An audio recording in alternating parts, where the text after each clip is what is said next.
Well, welcome to my quick video on making German Stollen. As you can see in front of me, I have most of the mise en place all completed, and at this point I'm just getting some oranges zested. I'm making a large recipe here for about 12 loaves, so this is a total of 16 pounds of dough. It's a little larger than we would make in class, but that's alright, since the ingredients are exactly the same. So what you see here is getting these oranges ready. The orange zest adds a lot of aroma, a lot of flavor. What we're going through is some of the ingredients here.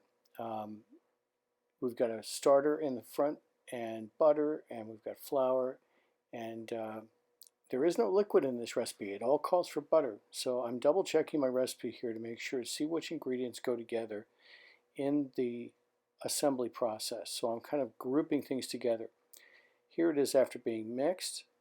The dough is basically a supple dough, and we did it in a 20-quart mixer because it was a large recipe. But for a smaller recipe, it works perfectly fine to do it in a smaller mixer. Now I'm adding the nuts and the raisins and so forth to the dough, just adding them on top. The dough has to sit for 30 minutes before I mix these two together. So we're going to take it back to the mixer, and we're going to go ahead and get that put together after 30 minutes.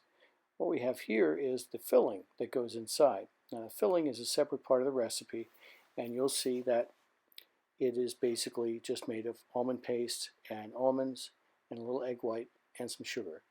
And that's brought together. And I'm dividing this up in 12 pieces for 12 loaves. In your recipe, you would have enough for, let's say, 2 loaves, so you would have a much smaller amount. But I'm going to pre-shape these into something about the size of a bratwurst, and then I'll roll them out a little bit further to make them to the right size for each loaf. I want to make sure that everybody who gets a piece of Stollen gets a bit of filling in the middle. And this filling is unique in that it's only made in southern Germany for the most part. You get to northern and central Germany, they usually exclude the filling. But this is something very typical of Bavaria and the southern part of Germany. So we'll get these into a reasonable size, and then we'll roll them out a little bit larger, a little bit longer, so that they extend the entire length of the loaf. I'll get them all about the same. I'll speed this up a little bit because it does take a little while to put all these together. So I'm making these about 8 to 10 inches long. That's about right for about a loaf. And each loaf is going to be about 13 to 13 and a half ounces of dough and filling. There's a quick shot of the dough with the nuts all added. So here we're putting out the dough onto the surface, onto the table, and we're going to start getting it scaled out for each loaf.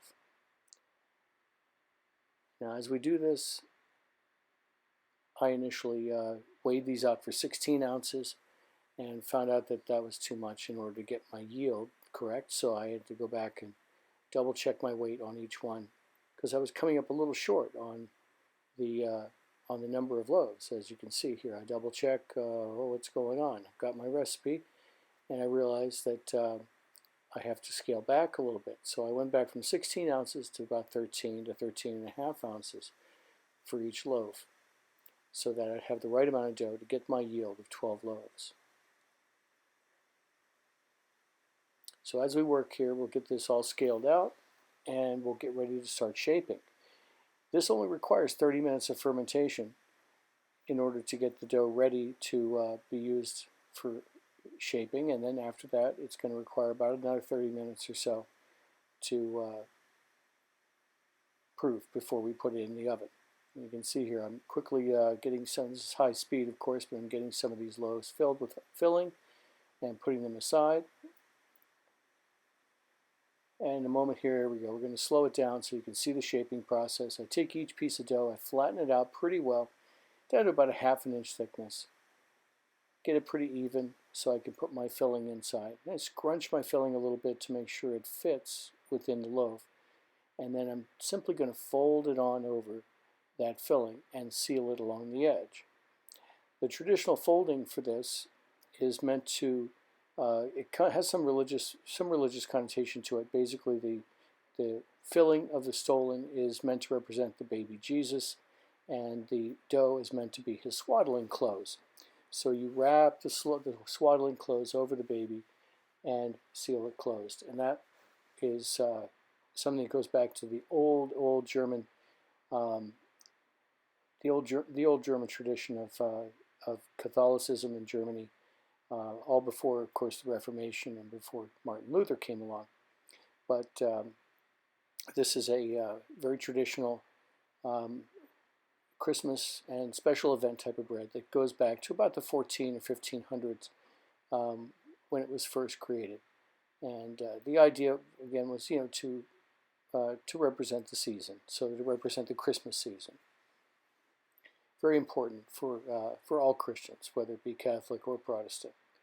So each one of these loaves will be just folded on over and then placed on a sheet pan. I'm doing about 6 for every sheet pan, and then I'm going to put them in the convection oven at 375 degrees and bake them. They bake for about 22 to 25 minutes until they're nice and golden brown. And we'll see in a moment as we get further along in the video that I then brush these with butter and I cover them with sugar. This particular bread is very popular throughout Germany, but it's also gained a lot of popularity in the UK, and you'll see a lot of British, Irish, and here they are baked. Over in the UK, they love this stuff, and so I'm brushing it here with butter and covering it with sugar. So again, something that is considered to be a bit of a no-no in northern Germany. They generally go with something a little more austere, so they generally don't put the filling inside, and they don't usually enrobe it in butter and sugar. But the southern Germans really enjoy this, so this is something that I like to follow because I really like this particular version. This particular version of Stollen is referred to as a Weihnachtsstollen. In northern and central Germany, they also refer to it as Christstollen, but it's basically a very popular thing all the way through Germany and through the holiday season.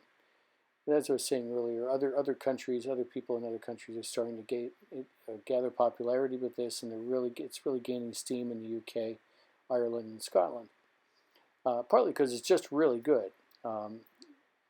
And here's a close-up of our Stollen after it's been covered in sugar. These freeze very well, and they hold up really well, so enjoy them.